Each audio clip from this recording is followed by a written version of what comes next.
안녕하세요, 여러분. 이번 시간에는 경제지표 중에서도 GDP에 대해서 간단하게 소개를 해보겠습니다.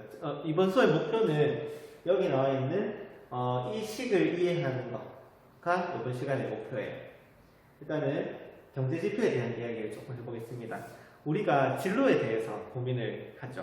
그러니까 뭐 어떤 대학을 갈 것인가, 아니면 대학을 가지 않고 취업을 할 것인가, 그런 거에 대해서 이제 고민을 하는데, 그런 것들은 그 나라의 경제 상황에 따라서 어떨 때는 쉽고 어떨 때는 어려워요. 경제 상황이 좋다면 기업에서 투자 지출을 늘리고 당연히 그러면 일자리가 많이 생겨서 취업하기가 쉽겠죠. 그런데 경제 상황이 좋지 않다라면은 기업에서는 투자를 줄일 것이고 일자리도 줄이기 때문에 당연히 취업하기가 어려워지겠죠. 그래서 이 한 나라의 경제 상황, 그거를 보여주는 경제 지표라는 것이 상당히 중요하고, 그러니까 경제 상황이라는 게 어떤 나라의 일인 것 같은데 사실은 그게 우리 생활, 한 개개인의 생활하고 굉장히 밀접한 관련이 있다고 할 수 있습니다. 그래서 그 나라의 경제 상황을 표현하는 경제 지표가 굉장히 중요하다고 할 수 있고요. 그래서 매일 언론에서 그 나라의 경제 지표를 발표를 하고 경제학자들은 그거를 분석을 해서 다시 기사로 내보내고 미래를 예측하고 앞으로의 경제 상황이 어떻게 될 것이다, 이거에 관해서 계속해서 관심을 가지고 관찰하고 그렇게 하는 거예요. 자, 그런 경제 지표들은 여러 가지가 있어요. 뭐 GDP라던가 실업률이라던가 고용률이라던가 경제 성장률이라던가 등등등 여러 가지 경제 지표가 있는데, 그 경제 지표 중에서도 왕이라고 하는, 그러니까 가장 사용 빈도가 높다고 하는 이제 할 수 있는 경제 지표가 바로 GDP입니다. 자, GDP는 뭐냐 하면 1년 동안 시장에서 최종 거래된 이제 국내 또는 뭐 우리 영토 국적 기준으로 해서 총 생산된 양, 요거를 이제 GDP 또는 GNP라고 하는데요. 그러니까 쉽게 말해서 우리나라에서 생산한 총량이라고 생각하시면 됩니다. 그래서 공식이 이제 이 GDP에 관해서 이제 공식이 이렇게 나와 있는데, 이 공식에 대해서만 이제 설명을 하고 수업을 마치도록 하겠습니다. 자, 이 공식은 뭐냐면 GDP, 이 총량이라는 뜻이거든요. 이 GDP가 이렇게 C 더하기 I 더하기 G 더하기 E 마이너스 M을 하면은 이제 계산을 할 수 있다. 이건데 쌤이 이따가 설명을 다시 하겠지만, 이거를 쌤이 교과서에서 처음 봤을 때 정말로 이해가 안 됐어요. 왜냐하면 이 GDP라는 것은 용어에서 생산한 양을 다 더한 거잖아요. 그죠? 총 생산량이란 말이에요. 그러니까 생산에 관한 지표인데, 여기 나와 있는 것들은 다 지출에 관한 지표예요.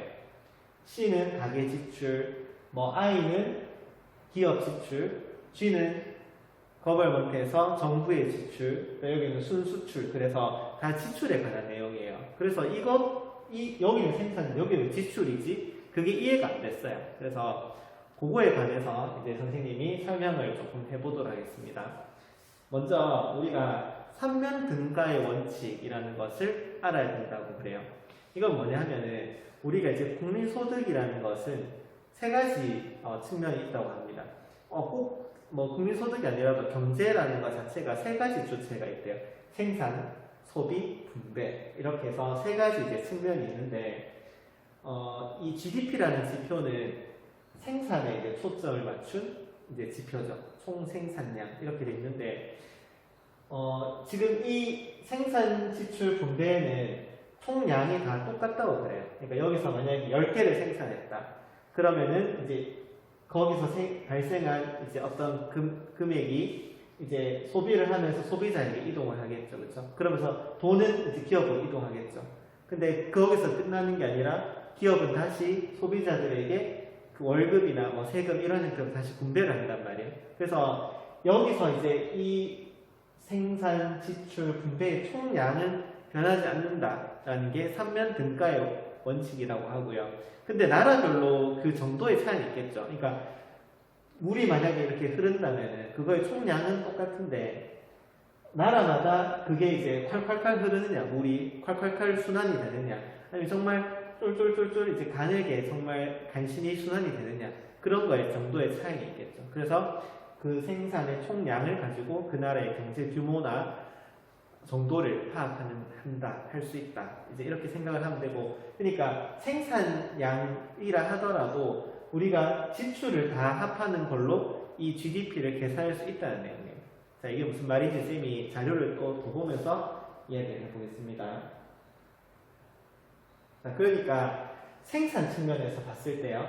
생산 측면에서 봤을 때 뭐 농업 몇 조, 어업 몇 조, 광업 몇 조, 건설업 몇 조 이렇게 생산된 양을 다 더해서 이제 생산 측면에서 총 생산량을 구하는 방법도 분명히 있습니다.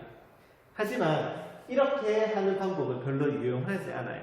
근데 그에 반해서 이렇게 소비 지출, 그 다음에 투자 지출, 정부 지출, 순수출 이런 내용들을 더하는 걸로 GDP를 측정하게 되면 이 각 소비 주체별로 경제 주체별로 기여도를 파악할 수 있기 때문에 나라에서 이제 어떤 경제 상황이나 이런 걸 파악할 때 훨씬 더 유용하다는 거죠. 그래서 GDP를 계산할 때 이렇게 경제 주체별로 소비 지출, 투자 지출, 정부 지출, 순수출 이렇게 이제 나눠서 많이 계산을 한다고 합니다. 지금 이 표도 보시면 한국과 미국의 GDP를 비교를 한 건데요. 지금 이 구성비를 보시면 한국은 어때요? 소비 지출이 53% 정도니까 절반이 넘어가죠. 되게 많네 이렇게 생각을 할 수 있는데 미국도 구성비를 보면은 69% 거의 70%가 되잖아요. 그렇죠? 그러니까 소비하는 게 이제 그 가계 지출이 되게 많구나. 이런 식으로 생각을 할 수 있고 미국이 좀 더 그 내수의 규모가 크다. 이렇게 이제 생각을 할 수 있는 거고요. 여기서 투자 지출의 규모는 한국이 29%, 미국은 이제 16%니까 한국이 좀 더 투자 지출에서는 비율이 높다라고 이야기할 수 있는 거죠. 그래서 이렇게 이제 각 주체별로 구성비를 보면은 그 나라의 특징이라던가 경제 상황이라던가 이런 거를 우리가 이제 파악하는데 도움이 된다고 합니다.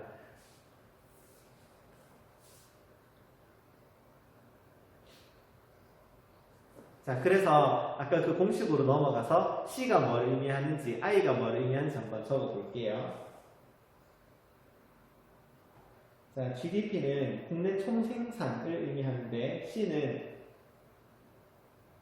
적어 보세요. 가계 지출이라고 하고, 자, 보이죠? C는 가계 지출. 그 다음에 I는 투자 지출이라고도 하는데요. 기업의 지출을 의미합니다. 그 다음에 정부가 제출한 거. 자, 쌤이 여기까지는 이해가 됐어요. 그러니까 가정에서 쓴 거, 그 다음에 기업에서 쓴 돈, 그 다음에 정부에서 쓴 돈. 이거를 다 더하면 되는구나. 생산량이 되는구나. 이렇게 생각을 했는데 여기는 뭐냐면 수출이고요. 수입입니다. 그래서 수출에서 수입을 빼면은 순수출이 되죠. 그러니까 순수출이니까 선생님이 생각했을 때는 수출하니까 우리한테 이득이잖아요. 그래서 이거는 소득 생산이 아닌가. 그러니까 여기는 다 지출인데 여기는 생산이 아닌가. 지출의 맥락에서 봤을 때는 뭔가 이상하다. 이런 생각이 들어서 여기도 쌤이 이해가 참 안 됐었어요. 그래서 이 부분에 대해서만 설명하고 이제 수업을 마칠게요. 자, 이거는 선생님이 보니까 뭐냐 하면은, 그러니까 우리가 생산한 거를 얘들이 이제 다 쓰잖아요. 그러니까 우리나라에서 생산한 총량이 있을 때 건데, 가정에서 조금 소비하고, 기업에서도 소비하고, 정부에서도 소비한단 말이에요. 지출이 있는데, 그럼 남았는 것들은 이제 외부에서 이제 소비를 하겠죠. 해외에서 이제 이거를 가져간단 말이에요. 그랬을 때, 한번 그거를 생각을 해보자니. 그러니까 해외에서 이렇게 가져간다. 이거를 우리가 뭐라고 할 수 있냐면 수출이라고 할 수 있어요. 그러니까 이 공식을 이렇게 생각해 볼 수 있는 거죠. E가 있대요.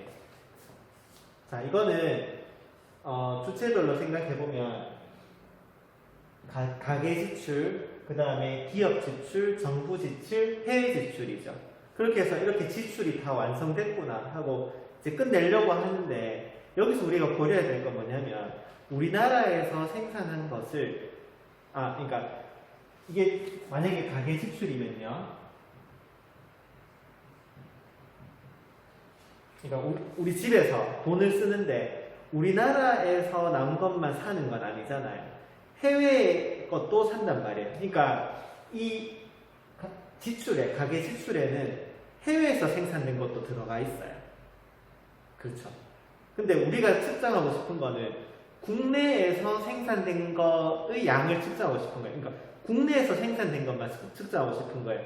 그러면 가계 지출에서 뭘 빼야 될까요? 맞아요. 우리 가정에서 해외 거를 샀는 거, 그러니까 지출 중에서도 다른 나라에 준 것, 그거를 빼줘야 되는 거예요. 그러니까 여기서 뭘 빼줘야 되냐 하면 CM 그래서